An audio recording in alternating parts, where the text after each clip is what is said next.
Oke, baik adik-adik sekalian, selamat bertemu kembali dengan saya. Di video kali ini kita akan memfokuskan pembahasan kita pada dua bagian, yaitu tentang energi dan daya listrik. Tentunya ini ada hubungannya dengan materi yang kemarin sudah kita bahas sebelumnya. Oke, baik. Kita akan coba fokuskan pembahasan kita kepada dua hal, yaitu energi dan daya listrik. Pasti adik-adik sekalian sudah pernah belajar ini di kelas 9 SMP. Walaupun mungkin ada yang sudah melupakan semuanya ya. Baik adik-adik sekalian. Oke, kalau ditanya energi listrik itu apa sih? Energi listrik itu adalah salah satu bagian energi yang sangat mudah untuk diubah dari satu bentuk ke bentuk yang lainnya ya. Jadi kalau secara pengertian ya energi listrik berasal dari listrik, tapi secara rumusan banyak nanti ya, tergantung dengan apa yang diketahui dari soal. Oke, secara umum energi listrik itu dirumuskan sebagai W, ada yang bilang E boleh, ada yang bilang W boleh. Rumus dasarnya adalah PIT.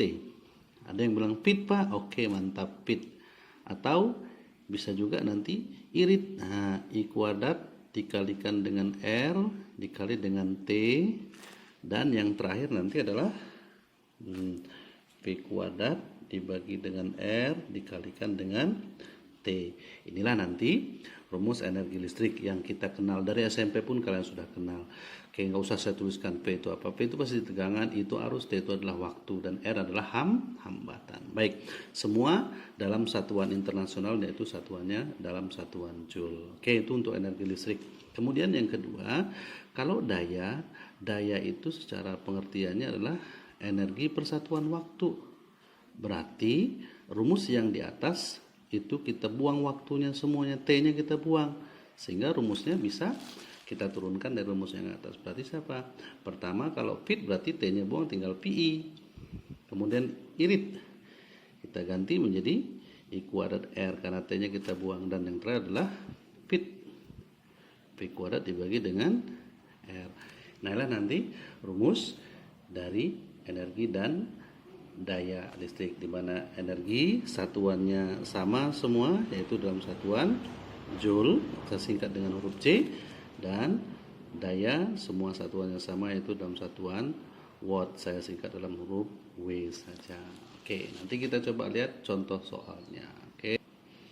Oke, baik, kita masuk ke contoh soalnya. Di sini saya punya contoh. Oke, sebuah pompa air 220 volt 0,5 ampere spesifikasinya akan digunakan untuk menaikkan air ke tangki penampungan setinggi 6 meter. Nah, yang diminta adalah hitunglah volume air yang dapat dipindahkan dalam waktu 1 menit jika efisiensinya 80%. Nah, inilah yang kita sebut sebagai soal analisis. Artinya nanti kita nggak ketemu dengan soal, jarang nanti kita ketemu soal yang menggunakan rumus dasar VIT atau langsung I kuadrat RT atau P kuadrat dibagi R kali T. Melainkan nanti akan dihubungkan dengan konsep-konsep yang lain. Di sini dihubungkanlah dia dengan konsep efisiensi dan energi potensial nanti ya. Kenapa Pak energi potensial? Ada hubungannya dengan ketinggian ya. Baik, gimana cara menyelesaikannya? Yuk kita sama-sama.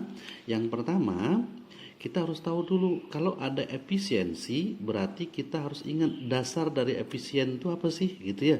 Efisien itu kan adalah nanti hubungan antara hasil dibagi dengan pengorbanan. Itu dulu yang pertama.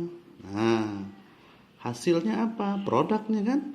Nah, pengorbanannya apa? Asalnya dari mana? Gitu. Itu yang perlu kita coba pahami sama-sama. Berarti kalau gitu hasilnya di sini adalah berhubungan dengan ya naik ke atas, berarti energi potensial, dan asalnya dari mana? Energi listrik. Inilah nanti yang kita pakai. Jadi artinya pemahaman konsep seperti ini penting untuk kalian bisa mengerjakan soal-soal yang hubungannya dengan aplikasi ya.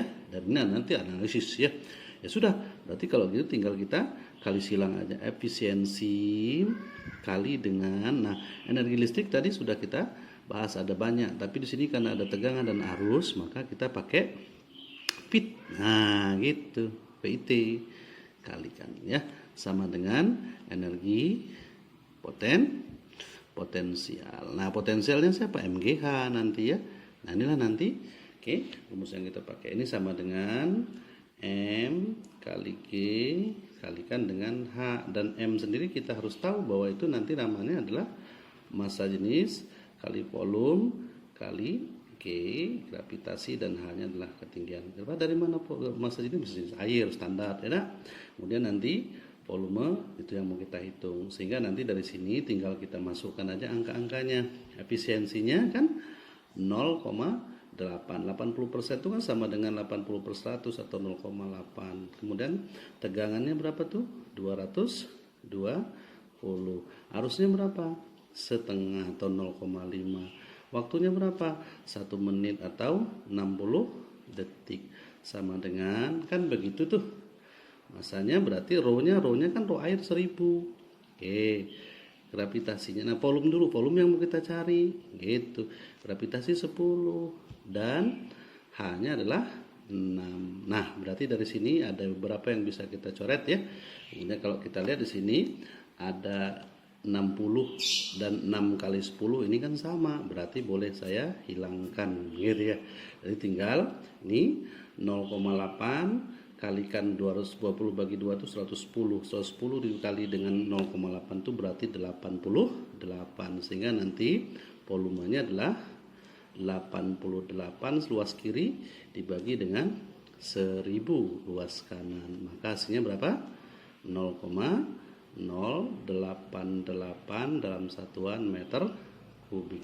Itulah nanti untuk contoh soal yang berkaitan dengan energi, tapi tidak hanya melulu di rumus energinya, tapi dikaitkan dengan yang lain.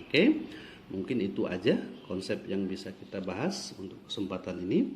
Nanti kita coba sambung di bagian yang lain ya. Kalau misalnya ada yang perlu ditanyakan, silakan tulis di kolom komentar atau ada request dan yang lain-lainnya. Itu aja yang bisa kita bahas. Tetap semangat, tetap sehat, dan saya akhiri, selamat mencoba fisika-fisika yang baru. Assalamualaikum warahmatullahi wabarakatuh.